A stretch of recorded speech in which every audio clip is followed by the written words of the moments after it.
Hey folks, we're continuing our study in the Beatitudes found in Matthew chapter 5. There are 8 Beatitudes. These are those beautiful attitudes that the Christian must possess in order to be pleasing to God, in order to have spiritual happiness and true blessedness. And so the third Beatitude says, "Blessed are the meek, for they shall inherit the earth." So far we've noted through these first few Beatitudes is that they kind of one builds on top of the next. The one who is poor in spirit, the one who is humble, recognizes his need for God. The one who mourns recognizes the guilt of his own sin, and he mourns over that sin. And then we see the one who is meek is the one who will listen and do what God commands.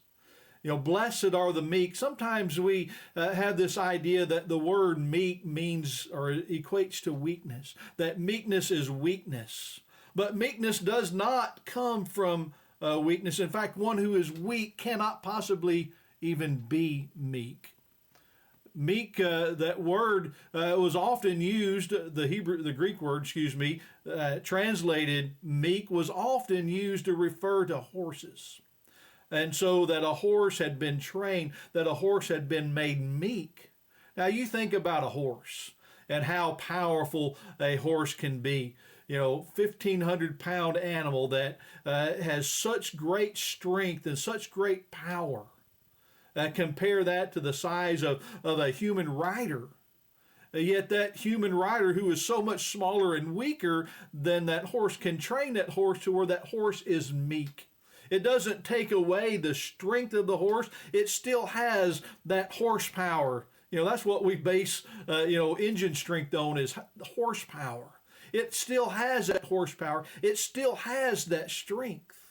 It's like that stallion that has been broken to ride. It is still a stallion. It is still a powerful animal that if it was to unleash its power upon you, it could trample you to death. It could crush you. But because it is a meek animal, it has been brought under control. And that's the key to what meekness is. It is strength that has brought itself under control. And so the meek is one who exercises restraint. The meek is one who is submissive to God's will, just like that horse submits to what the directions the rider gives. The one who is a child of God submits themselves, who is meek, and they allow God to control them. They allow themselves to be under God's will and to do God's will. You think about Jesus. Jesus was meek. He says, "Come unto me, all ye that labor and are heavy laden, and I will give you rest. Come unto me, for I am meek and lowly in heart, and ye shall find rest unto your souls." Jesus was meek. He certainly was not weak. Sometimes there is that hymn that is sung, he could have called 10,000 angels to destroy the world and set him free. He could have called 10,000 angels, but he gave himself for me. Something like that. I know I just got those words wrong.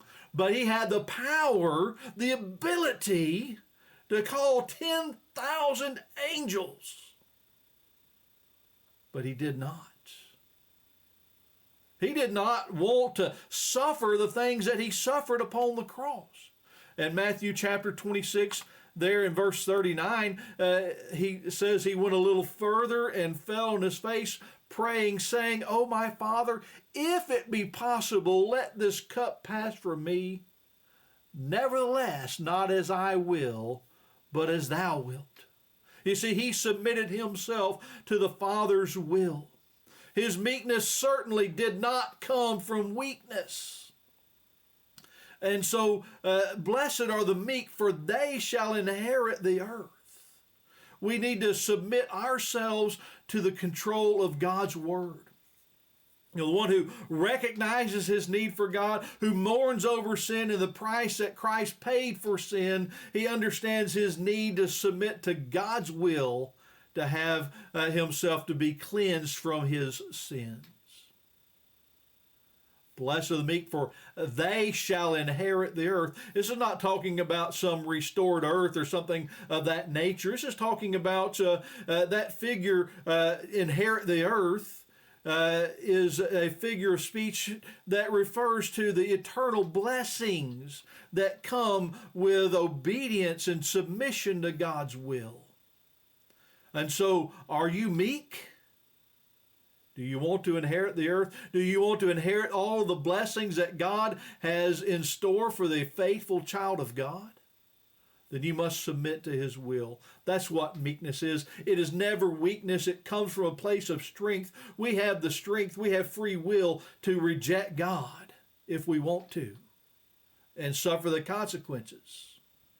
Or we can willingly submit ourselves to him and meekly obey his word. Have a blessed day.